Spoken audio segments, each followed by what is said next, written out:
In Venezuela, Interior Minister Diosdado Cabello warns of ongoing far-right plans to generate violence and chaos in the country. Canadian Prime Minister Justin Trudeau announced on Monday his plans to resign as leader of his Liberal Party after losing support in a growing leadership crisis.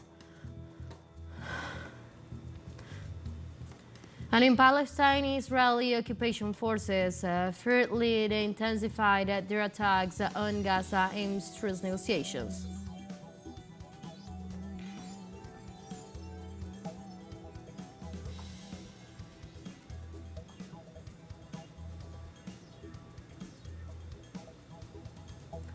Hello and welcome to From the South. I'm Ana Marrero from the teleSUR headquarters in Caracas, Venezuela. We'll with the news. Stay with us.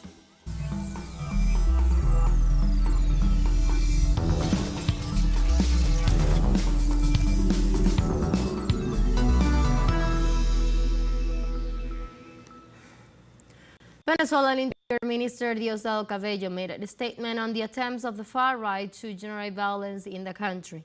The senior official recalled violent acts that occurred in the day following the July 28 presidential elections, in which terrorist groups paid to attack public health facilities and educational centers, among other infrastructures. Cabello also stressed that the plan of the external and internal ultra-right is to blame the Bolivarian government for the aggressions to create destabilizations. Also, the sectoral vice president of Venezuela warned that the far right is trying to seize power by violent means when it cannot achieve it through the electoral process. This violence is always planned with the same script. And what is the script? First, terrorist acts, sabotage of public services. And I must say that these mercenaries have declared it. What they came for, the task they came here for. Their telephone equipment has been found in computers. Photographs of different electrical installations, different oil installations, public services such as the subway, transport sector in this case. Furthermore, the Interior Minister of Venezuela warns that the extreme right-wing plans to promote acts of violence to them denounce alleged human rights violations. It's the same plan with some variations at the end of it all. They want the deaths, to blame them on the revolution. To accuse the Bolivarian revolution before the world. To accuse before the world the alleged violation of human rights. When they are the ones who promote the acts of violence. When they not only promote it, but they also hire and perpetrate the acts of violence. And also, the Defense Minister Vladimir Padrino Lopez expressed that the Venezuelan people in perfect union with the military and police will fully defend the Constitution and the country's sovereignty. We categorically and vehemently reject this ridiculous and foolish act of despicable politicking, which will not have the slightest effect on the robust patriotic and revolutionary conscience of the Bolivarian armed forces, which, in perfect popular military police union, will fully defend the Constitution and the laws of the nation, as well as its freedom, sovereignty, and independence. The Venezuelan Foreign Ministry issued a communique to announce the breaking of diplomatic relations with the Republic of Paraguay. The document assured that the Bolivarian Republic of Venezuela categorically rejects the statements of the President of Paraguay, Santiago Peña, who disregarding international law and the principle of non-intervention fell again into the failed practice reminiscent of the political fantasies of the defunct Lima Group with its ridiculous adventures called Guaido.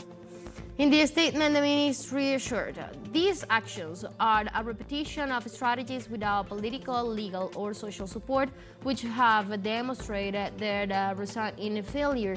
It is regrettable that governments such as Paraguay continue to subordinate their foreign policy to the interests of foreign powers, promoting agendas aimed at undermining democratic principles and the will of the free peoples. In this context, the Bolivarian Republic of Venezuela has decided, in full exercise of its sovereignty, to break diplomatic relations with the Republic of Paraguay and to proceed to the immediate withdrawal of its political personnel accredited in that country. The communique ends.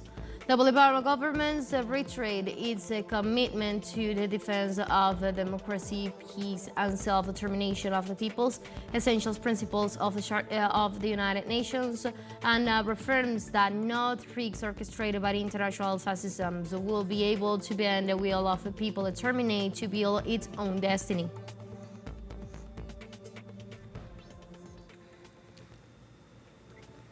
The Legislative Assembly of El Salvador approved for the 34th time in an extension of the exception regime to combat criminal groups' remands.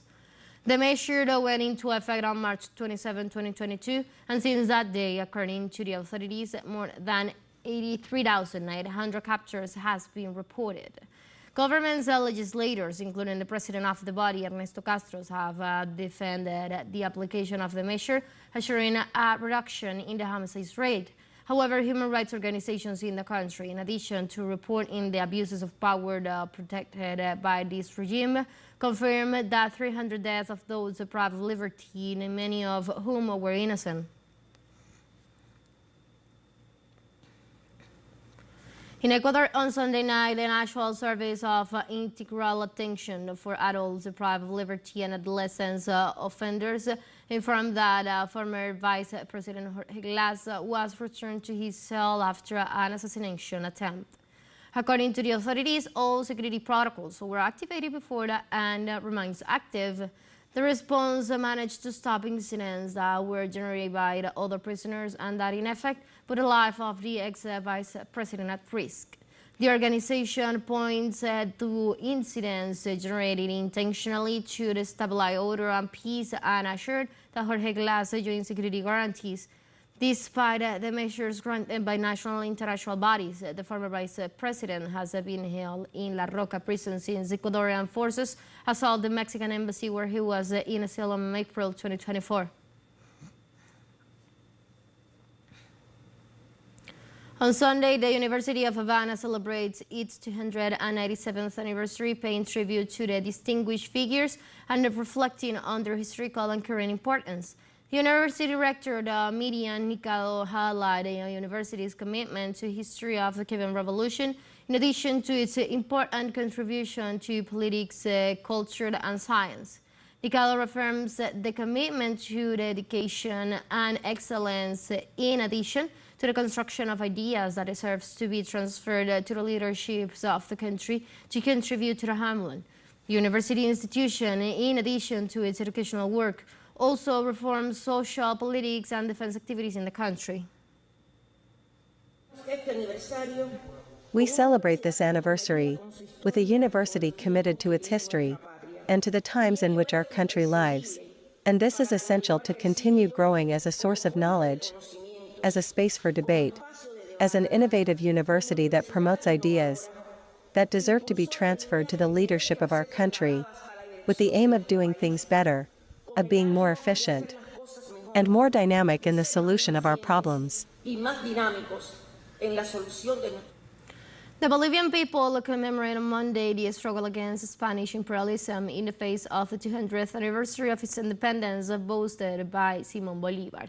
President Luis Arce led the main event from the capital city of Sucre, where he urged for national and regional unity in view of the changing international context, noting that the world is heading towards a multipolar fate. Arce recalled the resistance of the Bolivian people to the plundering of its natural resources and the exploitation of its inhabitants during the colonial era. Bolivia will celebrate on August 6 the proclamation of its independence after decades of colonial domination by the Kingdom of Spain.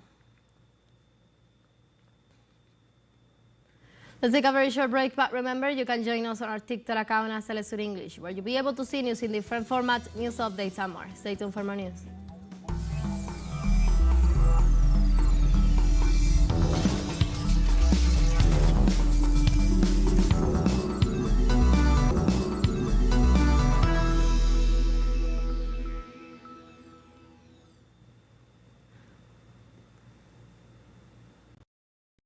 from the south. Canadian Prime Minister Justin Trudeau announced on Monday his plans to resign as leader of his Liberal Party after losing support amid growing leadership crisis. During a new conference, Trudeau unveiled he had asked the president of the party to begin the process to select his next main figure through a nationwide competitive process, stressing it was time for a reset, adding Canada deserves a real choice in the next elections. Calls for Trudeau to step down from his role have grown since December, when one of his chamber members, Finance Minister Christian Freeland, resigned after she put a bat against his proposals for more spending. Furthermore, recent opinions polls reveal the Liberal Party had lost public support, counting with only 16% of its population. Its worst popularity figured in 157 years.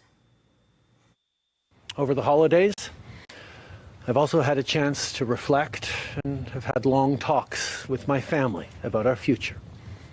Throughout the course of my career, any success I have personally achieved has been because of their support and with their encouragement. So last night over dinner, I told my kids about the decision that I'm sharing with you today. I intend to resign as party leader, as Prime Minister, after the party selects its next leader through a robust, nationwide, competitive process. The Russian Defense Ministry confirmed on Monday morning that southern troops have completely liberated one of the key cities in the Donbass. It is about the largest populated southwestern Kurankovo. During the first renaissance of the area, data estimates that Ukrainian forces have lost over 12,000 troops in the battlefield, that is 80% of their personnel, and about 3,000 units of various weapons and military equipment, including about 4 tanks and other armored vehicles. The defense office attached importance to Kurankovo as the area has become a powerful fortified area with a developed network of long-range firing points and satellite communication in the past 10 years. In France, farmers block a highway in the southeast in rejection of the policies implemented by Emmanuel Macron's government and the trade agreements with the European Union. Farmers mobilized tractors in coordination with rural unions to close off traffic on Highway number 10 near Paris. The Rural Coordination Union warned that in spite of the ban of protests, they are demanding the reduction of bureaucracy, the pavement of withheld European Union subsidies, support for young farmers, the reduction of state regulation of the sectors, and the suspension of free trade agreement with Mercosur. The union itself also reported it was carrying out the same action in east of Paris. Let's take our last break, but before we invite you to visit our YouTube channel at teleSUR English, where you'll be able to watch our interviews, of stories, special broadcasts, and more. Hit the subscribe button and active the notification bell to stay up to date on the world's most recent events. We'll find a short break, don't go away.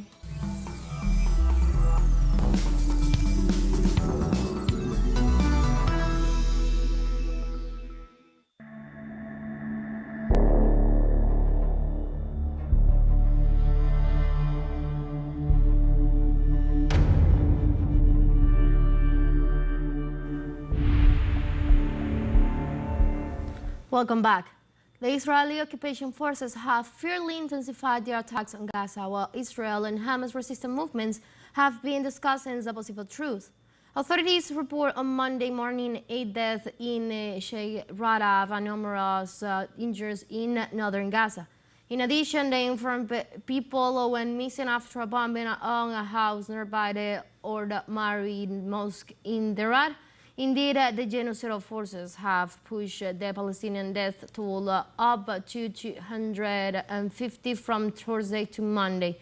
Meanwhile, the resistance movements from northern Gaza fired missiles at Sderot, hitting to death at least 3 shelters in our eastern West Bank. Moreover, the Palestinian movements mounted a riot against Abbas in which 6 Israeli soldiers were injured.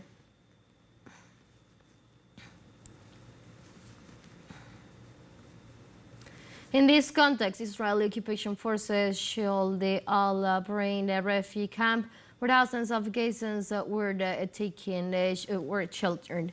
The attack targeted a 10-use by a family that was completely wiped out. International humanitarian organizations continue to denounce the dire conditions Palestinians endured in coastal enclave for over 15 months of Israel's genocidal war. A strike hit and we rushed to check on the family members. We headed to the upper apartment, but we did not find my brother Khaled. So we started searching for him under the rubble and we found him, his body, lying in our neighbor's house. They bombed the house of a police officer, a civilian, with his family and wiped them out from the civil registry. There is massive destruction here. Israel threatened its control over southern Syria after its troops monitored and seized 40% of the country's water. The Israeli troops continue their expansion plans by controlling at least 13 military points in the governorates of Damascus, Quneitra, and western Dara. At the same time, the Zionist forces have taken control of parts of the country's water reserves and fenced off these areas, preventing residents from accessing them, which could lead to a water crisis in the region. In this context, Syrians demand that Israeli armies moving freely in armored vehicles on the border with Lebanon after the seizure of power by terrorist groups. Local activists denounce alarming increase in sectarian violence in western Syria. Over 500 people have been arbitrarily arrested in the last 3 days. Precisely, the activists inform the operations are carried out in Latakia and Tartus in Homs governorate and condemn the public security forces seems to act in accordance with the law, letting their paramilitary groups do the dirty work. In addition, they denounced the detention of Alawite Muslims and the subsequent humiliating treatment, as well as the harassment of ranking officers who are forced to flee. In this context, activists also condemned the killing of the sister and the aunt of local REs Baha al-Yusuf by the new rulers, which happens while Western governments reach agreements with the terrorists.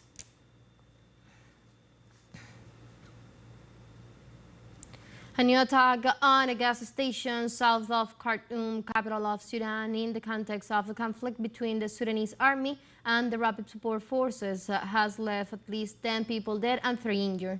The emergency room of the southern zone detailed that the injured were transferred to the Bashar hospital. At least 5 of them are in critical condition due to the first-degree burns. Activists have stated that the area is very crowded as locals come to do their shopping. This is the 3rd attack in less than a month.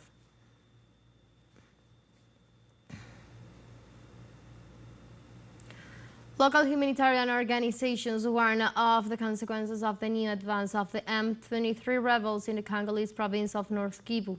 The dangerous rebel march has generated a wave of massive displacements towards Goma, the provincial capital, which is already decently demanded.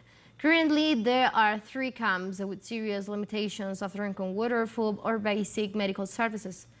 Johnson's Ishara, coordinator of the organization Conscience Dynamic Generation, details that in the city there are already 2 million internal displaced people that could increase in the next hours until reaching 5 million. The situation has been qualified by the activists as a serious humanitarian scandal. We have come to the end of this news brief, but you can find this and many other stories on our website at telesurenglish.net. You can also join us on our socials. We're on Facebook, on X, and on Instagram as well. For Telesur English and from the south of Marmarrero, thank you for watching.